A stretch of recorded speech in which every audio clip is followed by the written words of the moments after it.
Hello बच्चों, आप सभी का स्वागत है आपके अपने YouTube channel success will be yours में। और बच्चों, आज के इस क्लास में हम 10th क्लास के सब्जेक्ट साइंस की वर्कशीट नंबर 35 के विषय में अध्ययन करेंगे। और बच्चों, इस वर्कशीट का टॉपिक है the human I and the colourful world. तो आइए बच्चों, शुरू करते हैं आज की क्लास। और सबसे पहले जानेंगे हम टोटल इंटरनल रिफ्लेक्शन के विषय में। बच्चों, टोटल इंटरनल रिफ्लेक्शन के बारे में मैं आपको बाद में बताऊंगा। सबसे पहले आप ये जानिए कि रिफ्लेक्शन क्या होता है और रिफ्रैक्शन क्या होता है। बच्चों, जब कोई लाइट रे किसी मीडियम में से आती है और किसी सरफेस पर टकरा के वापस उसी मीडियम में चली जाती है, तो इस फिनोमेनन को कहा जाता है रिफ्लेक्शन। राइट। तो यहाँ देखिए, एक इंसिडेंट रे आती है और सरफेस पे टकरा के वापस उसी मीडियम में रिफ्लेक्टेड रे बनकर वापस लौट जाती है। तो बच्चों, ये होता है रिफ्लेक्शन। दूसरा फिनोमेनन होता है बच्चों रिफ्रैक्शन। रिफ्रैक्शन में क्या होता है कि लाइट किसी मीडियम में से इंसिडेंट रे बन के आती है और दूसरे मीडियम में चली जाती है। राइट। यहाँ पर देखिए, रिफ्लेक्शन नहीं हुआ, यहाँ पर सरफेस पे टकरा के लाइट वापस नहीं गई। यहाँ पर क्या हुआ, एक मीडियम में से लाइट आई और दूसरे मीडियम में जाकर चली गई। तो ये जो फिनोमेनन होता है इसे कहते हैं रिफ्रैक्शन। अब बच्चों, मैं आपको बताता हूँ कि टोटल इंटरनल रिफ्लेक्शन क्या होता है। When a light passes from denser to rarer medium and the angle of incidence is greater than the critical angle, the light will reflect in the denser medium and this is known as total internal reflection। बच्चों, refraction में क्या होता है कि कोई surface, जैसे कोई glass slab है, राइट, ये एक ग्लास स्लैब है और बच्चों ग्लास स्लैब का जो मीडियम होता है वो होता है डेंसर, और जो एयर है, एयर होता है रेयर मीडियम। तो जब कोई लाइट रेयर मीडियम में से आके डेंसर मीडियम में प्रवेश कर जाती है या एंटर कर जाती है, तो इसे कहा जाता है रिफ्रैक्शन।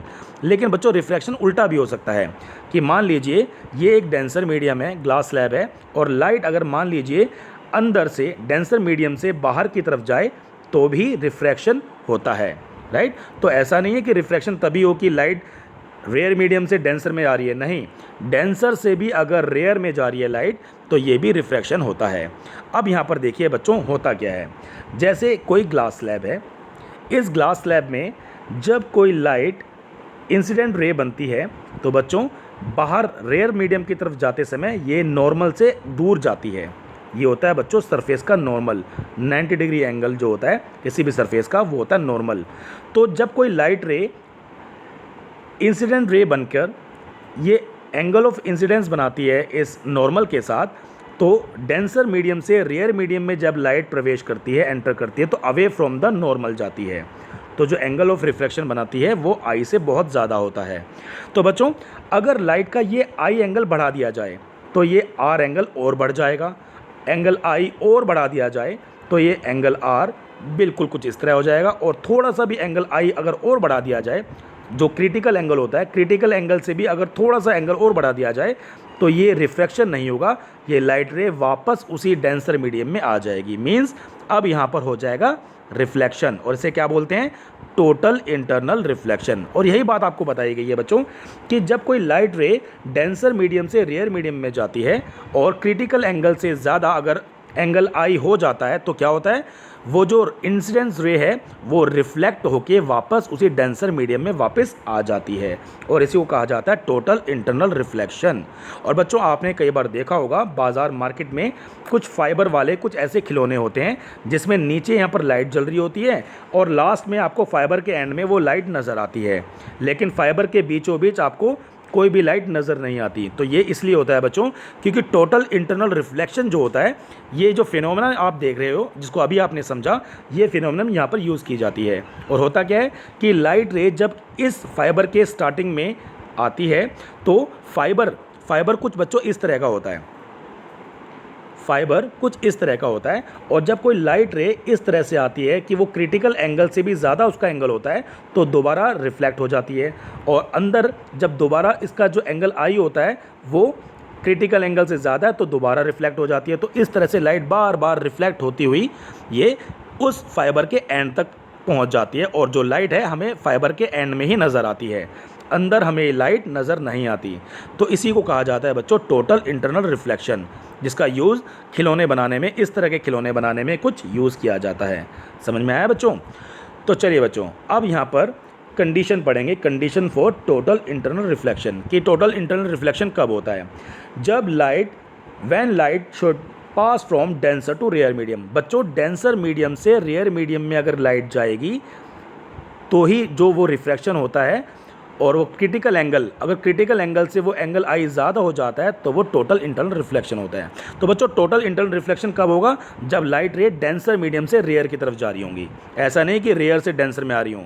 तो पहली कंडीशन यही होती है कि डेंसर मीडियम से रेयर मीडियम की तरफ लाइट पास होनी चाहिए, तभी वो टोटल इंटरनल रिफ्लेक्शन होता है। सेकेंड कंडीशन है बच्चों, angle of incidence should be greater than critical angle. और मैंने आपको बताया बच्चों कि क्रिटिकल एंगल क्या होता है, कि जो एंगल आई कुछ इस तरह से हो कि एंगल आर हद मार के अगर रिफ्रैक्शन हो तो इस पॉइंट तक पहुंच जाए, तो वो होता है क्रिटिकल एंगल, कि इससे ज़्यादा रिफ्रैक्शन नहीं हो सकता। लेकिन अगर इस क्रिटिकल एंगल से भी ज़्यादा एंगल आई को मिल जाए, मतलब लाइट रे कुछ इस तरह से आए कि क्रिटिकल एंगल से भी ज़्यादा वो एंगल हो, तो बच्चों यहाँ पर रिफ्रैक्शन नहीं होगा, यहाँ पर लाइट बैक वापस आ जाएगी और रिफ्लेक्शन हो जाएगा, जिसे टोटल इंटरनल रिफ्लेक्शन कहा जाता है। तो ये दो कंडीशन होती हैं जिसकी वजह से इंटरनल रिफ्लेक्शन होता है। पहली कि light denser to rare medium जानी चाहिए, और दूसरा कि जो एंगल ऑफ इंसिडेंस है वो क्रिटिकल एंगल से ज़्यादा होना चाहिए, राइट। तो बच्चों बहुत इंपॉर्टेंट कंटेंट था और मैं आशा करता हूँ ये कंटेंट आपको अच्छे समझ में आ गया होगा। अब हम बात करेंगे बच्चों एटमॉस्फेरिक रिफ्रैक्शन के बारे में, ट्विंकलिंग ऑफ स्टार, कि तारे टिमटिमाते क्यों हैं। बच्चों हमारी धरती लेट्स सपोज ये रही, और हम धरती पर यहाँ खड़े हैं। तारे बच्चों बहुत दूर होते हैं, है ना, आसमान में बहुत दूर।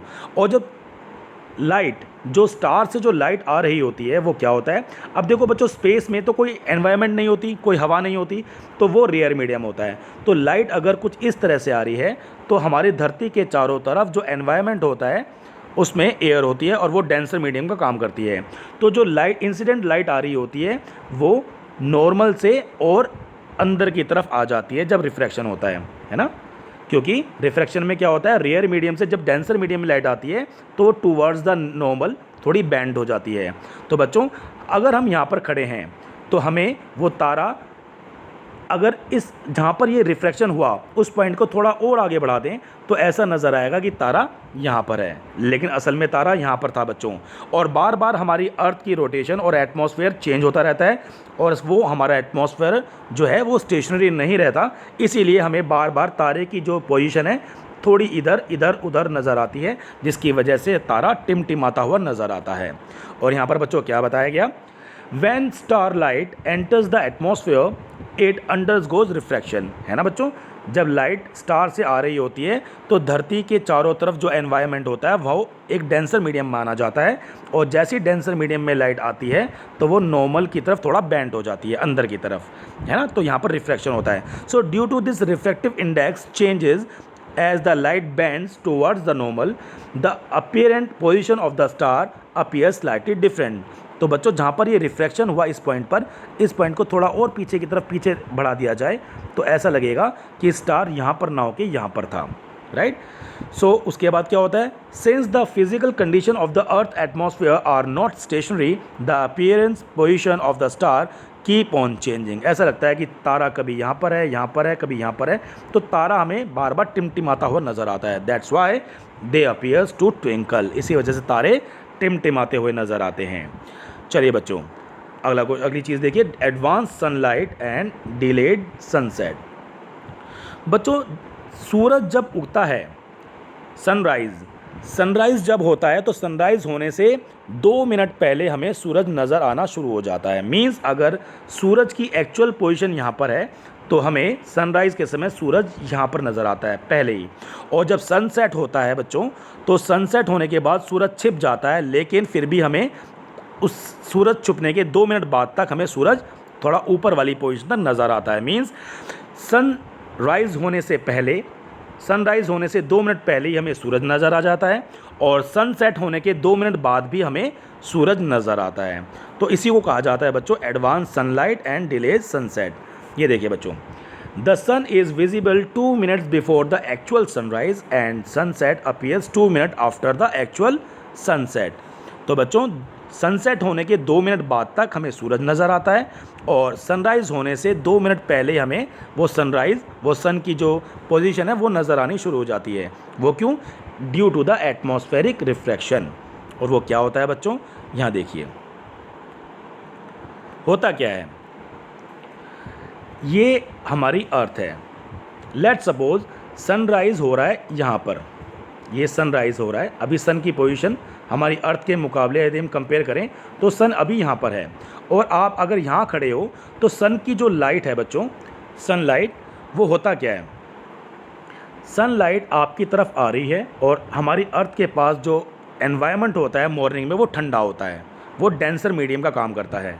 तो बच्चों सनलाइट जब आती है तो कुछ इस तरह से आती है, और ये जो हमारी धरती के आसपास जो वातावरण है वो डेंसर है, तो वो टूवर्ड्स द नॉर्मल हल्का सा बैंड हो जाती है और हमारी आंखों तक पहुंचती है। तो सन की रोशनी हमारी आंखों तक आने से पहले ही बैंड हो जाती है, और इस जहाँ पर ये रिफ्रैक्शन हुआ उस पॉइंट को अगर थोड़ा सा आगे बढ़ा दिया जाए तो हमें सूरज की जो पोजीशन है, सन पोजीशन, वो यहाँ नज़र आती है, राइट। तो सूरज अभी राइज़ भी नहीं हुआ, सनराइज़ भी नहीं हुआ, लेकिन हमें सूरज 2 मिनट पहले ही यहाँ नज़र आना शुरू हो जाता है।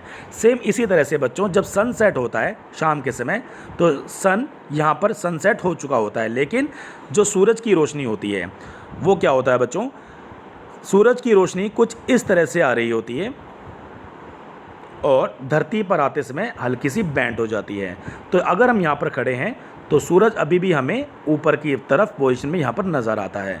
तो सूरज तो सनसेट तो हो चुका है, लेकिन फिर भी हमें सूरज 2 मिनट और नज़र एक्स्ट्रा आता है, क्योंकि सूरज की पोजीशन हमें थोड़ी ऊपर नज़र आनी शुरू हो जाती है। तो बच्चों सनसेट होने के बाद 2 मिनट तक सूरज नज़र आता है, और सनराइज़ होने से 2 मिनट पहले भी हमें सूरज नज़र आता है, just due to atmospheric refraction, right. बहुत इंपॉर्टेंट कंसेप्ट है बच्चों, और मैं आशा करता हूँ ये कंसेप्ट आपको बहुत अच्छे समझ में आ भी रहा होगा, है ना। तो चलिए बच्चों आगे चलते हैं, टिंडल इफेक्ट जानेंगे क्या होता है।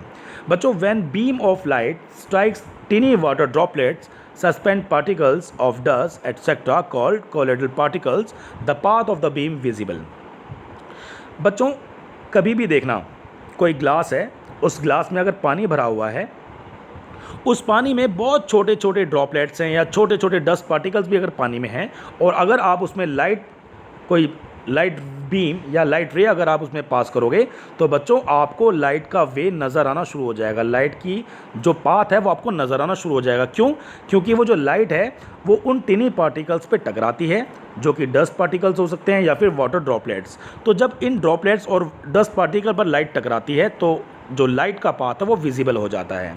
तो यही आपको बताया गया कि when a beam of light strikes टिनी water droplets, जब जो वाटर ड्रॉपलेट्स हैं जब उन पर लाइट स्ट्राइक करती है या फिर सस्पेंडेड पार्टिकल्स ऑफ डस्ट, तो क्या होता है, path of beam become visible.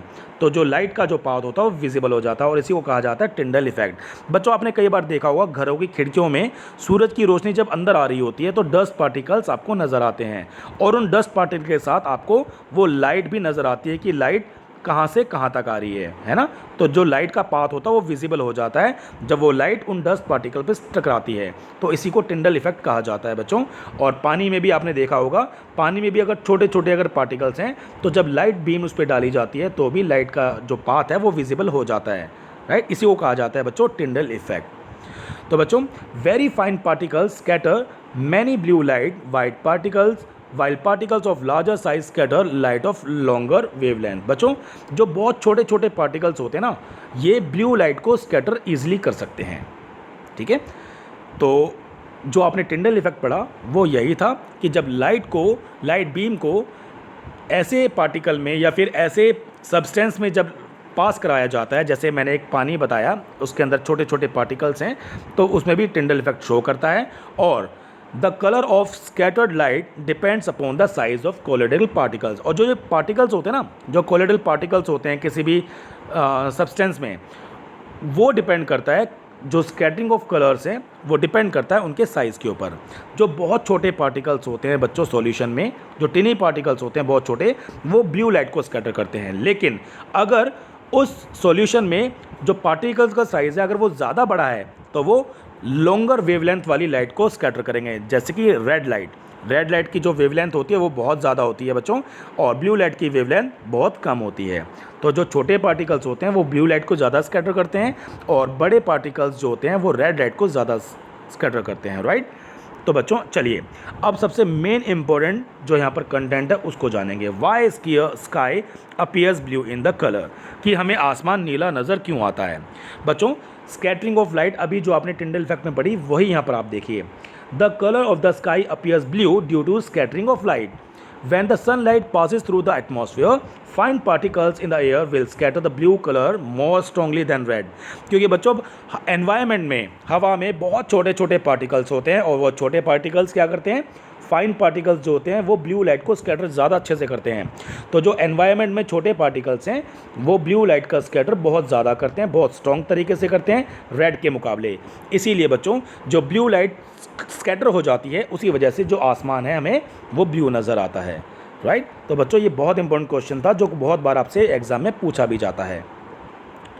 अगला देखिए बच्चों, why sky appears red in colour during sunrise and sunset. जब बच्चों सनराइज होता है या फिर सनसेट होता है तो सूरज हमें लाल नज़र क्यों आता है और जो स्काई है वो भी हमें लाल नज़र क्यों आता है। क्योंकि बच्चों during sunrise and sunset light from the sun near horizon. Horizon क्या होता है बच्चों, अगर आप धरती के इस हिस्से पे खड़े हो तो हॉरिजन बिल्कुल ये जो हॉरिजॉन्टल लाइन है बिल्कुल एंड पॉइंट जो लगता है हमें वो होता है हॉरिजॉन, राइट। तो during sunrise and sunset the light from sun near the horizon passes through the thicker layer of air and larger distance in the earth's atmosphere before reaching our eyes। हमारी आँख तक पहुँचने से पहले सूरज की जो रोशनी है वो एयर की मोटी मोटी लेयर से पास होती है, ठीक है। And light from the sun overhead would travel relatively shorter distance. और जब सूरज हमारे सर पर होता है तो उसको बहुत ही कम डिस्टेंस, मतलब जो सूरज की रोशनी होती है उसको बहुत ही कम डिस्टेंस ट्रेवल करना होता है हमारे तक पहुँचने में, ठीक है। तो resulting in white appearance of sun, जब सन बिल्कुल हमारे सर पर होता है, दोपहर होती है, दिन होता है, तो उस समय वो डिस्टेंस बहुत कम होता है और स्कैटरिंग ऑफ लाइट वो बहुत कम होती है, जिसकी वजह से वो आसमान हमें वाइट नज़र आता है, सन हमें वाइट नज़र आता है। लेकिन जब ये हॉरिजन के पास होता है, जब सनराइज या सनसेट हो रहा होता है तो क्या होता है, most of blue light and shorter wavelength are scattered away by the particles. तो बच्चों ये जो छोटे छोटे पार्टिकल्स एनवायरनमेंट में होते हैं ये ब्लू कलर को स्कैटर कर देते हैं और जो लार्जर वेवलेंथ वाली जो लाइट होती है रेड लाइट वो हमारी आंखों तक डायरेक्ट आ जाती है। और बच्चों the light that reaches our eyes is of longer wavelength, और वो लॉन्गर वेवलेंथ किसकी होती है, रेड लाइट की। Hence the reddish appearance becomes, इसीलिए सूरज और उसके आसपास का जो आसमान होता है, जो स्काई होता है, वो हमें हल्का सा रेडिश नज़र आता है, बिकॉज ब्लू लाइट तो ऑलरेडी स्कैटर हो जाती है पहले ही।